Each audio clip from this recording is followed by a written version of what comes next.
नमस्कार दोस्तों, मैं आचार्य वसुधा हार्दिक अभिनंदन करती हूं आप सभी का आपके अपने YouTube चैनल पर। दोस्तों, आज के वीडियो में हम बात करने वाले हैं कैसा रहेगा फरवरी 2022 वृश्चिक राशि वालों जातकों के लिए। इस मासिक राशिफल में हम बात करेंगे आपके व्यवसाय, आपके प्रेम संबंध, आपके पारिवारिक संबंध और आपकी संतान भाव के बारे में। साथ ही साथ कैसा रहेगा कारोबार, ये सब भी आप जानेंगे। लेकिन यदि आपने अब तक चैनल सब्सक्राइब नहीं किया है तो प्लीज सब्सक्राइब कर दीजिए, साथ ही साथ बेल आइकॉन को जरूर दबा दीजिए ताकि सभी वीडियो आपको समय से मिल सके। तो चलिए अब बात करते हैं कैसा रहेगा वृश्चिक राशि वाले जातकों के लिए फरवरी का महीना। सबसे पहले जान लेते हैं ग्रह गोचर की स्थिति। अगर मैं बात करूं तो वर्तमान में आपके लगन में केतु विराजमान है, साथ में दूसरे घर के अंदर आपके मंगल और शुक्र की युति है, तीसरे भाव के अंदर सूर्य, शनि, चंद्रमा और बुध विराजमान है और चौथे घर के अंदर गुरु विराजमान है। सप्तम भाव में राहु इस समय गोचर कर रहे हैं। तो ये है ग्रहों की स्थिति और इसके अनुसार अगर हम देखें तो सबसे पहले आपके लगन के स्वामी अपने से दूसरे भाव के अंदर विराजमान है, जो कि यहाँ से धन संचय भी दिखाते हैं। साथ ही साथ ऐश्वर्य का कारक शुक्र देव विराजमान है आपके दूसरे यानी धन संचय के भाव में। तो यहाँ से आपको बढ़ोतरी होगी, धन संचय आपका बढ़ेगा, साथ ही साथ परिवार के अंदर संबंध अच्छे होंगे, भाइयों का सहयोग मिलेगा। और साथ ही साथ अगर हम बात करें तो शुक्र जो है वो आपके 12वें भाव के और 7वें भाव के स्वामी हैं। तो यहाँ आपके जीवन साथी का, आपके परिवार का और कहीं ना कहीं आपके मल्टीनेशनल कंपनीज भी आपको पैसा इस समय बढ़ोतरी दे सकती हैं। अब बात कर लेते हैं मंगल के दूसरे घर के अंदर गोचर। तो यहाँ पर लग्नेश का अपने से दूसरे भाव में होना आपके लिए अच्छा रहेगा। अगर हम देखें तो मंगल आपके दो घरों के स्वामी हैं, यानी कि रोग, ऋण, शत्रु के स्वामी दूसरे भाव के अंदर विराजमान है, धन संचय और परिवार और कुटुंब के भाव में विराजमान है, जो कि अपने आप में एक अच्छा सूचक है। दोस्तों, अगर हम देखें तो मंगल का ये गोचर आपके कुटुंब में अगर कोई केस चल रहा था, कोई अनबन चल रही थी या फिर कोई ऐसी पैतृक संपत्ति थी जिसके ऊपर विवाद था, तो वो इस समय में आपकी सॉर्ट आउट होती हुई दिखाई देगी। अब बात कर लेते हैं आपके तीसरे घर के अंदर ग्रहों की स्थिति की। तो तीसरा घर माना जाता है बल, पराक्रम और साहस का, और साथ ही साथ यहाँ से हम यात्राएं भी देखते हैं। और तीसरा भाव हमारे कंधे का भाव भी माना जाता है, बाजू का भाव भी माना जाता है।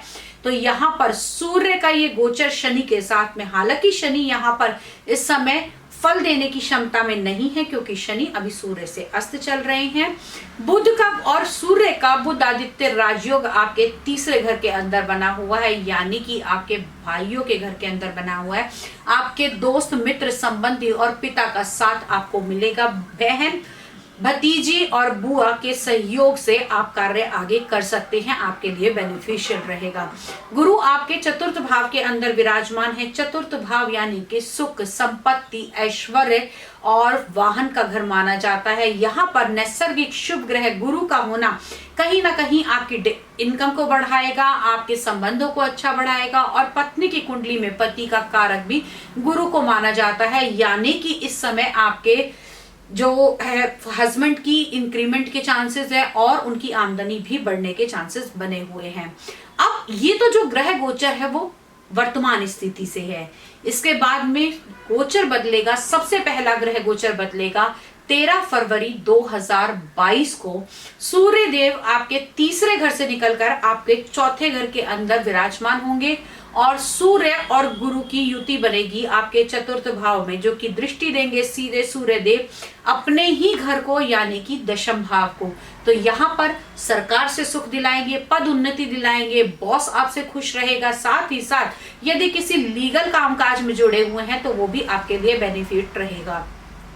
आपकी आमदनी बढ़ेगी, व्यवसाय में अच्छे लाभ मिलेंगे। अब उसके बाद जो दूसरा गोचर चेंज होगा वो होगा मंगल का 26 फरवरी 2022 को। तो यहां से मंगल निकल के तीसरे घर के अंदर, यानी कि जो उनका पक्का घर है, यानी कि तीसरा घर काल पुरुष की कुंडली के अनुसार तीसरा घर मंगल का माना जाता है। और यहाँ पर मंगल का गोचर कहीं ना कहीं आपके वर्चस्व को बढ़ाएगा, आपके भाइयों का सहयोग आपको मिलेगा। और जो कोर्ट केस अगर कोई चल रहा था या फिर आप अगर किसी सेना से जुड़े हुए हैं, कोई बल पराक्रम का कार्य करते हैं, कोई स्पोर्ट्स इक्विपमेंट्स बनाते हैं या फिर आप ही किसी स्पोर्ट्स से जुड़े हुए हैं तो यहाँ पर आपको 4 चांद लग जाएंगे और काम में बढ़ोतरी होती हुई दिखाई देगी। उसके बाद में शुक्र राशि परिवर्तन करेंगे, आएंगे आपके तीसरे घर के अंदर यानी अपने मित्र की राशि में, तो ये भी आपके लिए बेनिफिट रहेगा। और साथ ही साथ अगर हम बात करें तो शुक्र यहाँ से आपके भाग्य भाव को भी दृष्टि डालेंगे। तीसरे घर के अंदर जैसे ही विराजमान होंगे आपके भाग्य से चीजें होनी शुरू हो जाएंगी। आप अपना जितना आपने एक्सपेक्टेशन की होंगी उससे अधिक पाने की, उससे अधिक कमाने की कोशिश करेंगे।